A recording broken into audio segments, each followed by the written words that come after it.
હાજીભાઈ, આજે શ્રદ્ધાંજલિનો કાર્યક્રમ છે, શું કહેશો? મને પહેલા એમ થયું કે મારામાં આજે દિવસ દરમિયાન આક્રમકતા હતી. આટલા દિવસથી અહીંયા છું તો આક્રમક ભાષાનો ઉપયોગ પણ કર્યો અમારા સાથીઓમાં જોશ જગાવવા માટે.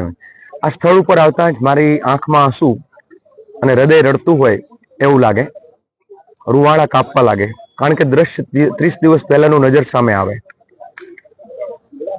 એવો વિચાર આવે કે અહીંયા જે ઘટના ઘટી છે ત્યારે જે આત્માઓ પોતાના જીવને બચાવવા માટે એ જે સંઘર્ષ કર્યો હશે, એમણે જે તરફડ્યા હશે, એ વિચારીએ તો પણ આપણને રડી જવાય એવી ઘટના. એટલે અહીંયા શ્રદ્ધાંજલિ આપતી વખતે એટલું જ કે એ દિવંગતોના આત્માને શાંતિ મળે, પરિવારને આ દુઃખમાંથી નીકળીને દુઃખને ઝેલવાની શક્તિ મળે, અને સરકાર કે પછી જે નીતિ નિર્ધારકો છે, જે નિર્ણય કરનાર છે, એને સદબુદ્ધિ મળે એવી આજે પ્રાર્થના અમે સૌએ મળીને અહીંયા કરી છે.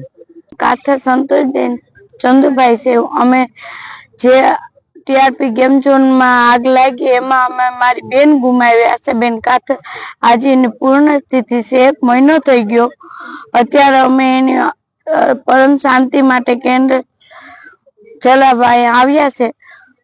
હવે એની આત્માને શાંતિ મળે એના માટે અમે પ્રાર્થના કરવા આવ્યા. બધી અમારી સાથે જિગ્નેશભાઈ, લાલભાઈ, પાલભાઈ, મીડિયા વાળા, રાજકોટની ઓલ પબ્લિક બધી અમારી સાથે જ છે. હું એનો લોકોનો ખૂબ આભાર માનું છું. 2 હાથ જોડી. ગુજરાત સરકાર પાસેથી અમારે કઈ અપેક્ષા નથી ને હવે અમારે રાખવાની પણ નથી, કેમ કે આ ગુજરાત સરકાર આ લોકશાહી દેશ છે. જો લોકશાહી દેશમાં ગુજરાત સરકાર લોકો બનાવી પણ શકે તો ગુજરાત સરકાર ઉઠાવીને ફેંકી પણ શકે.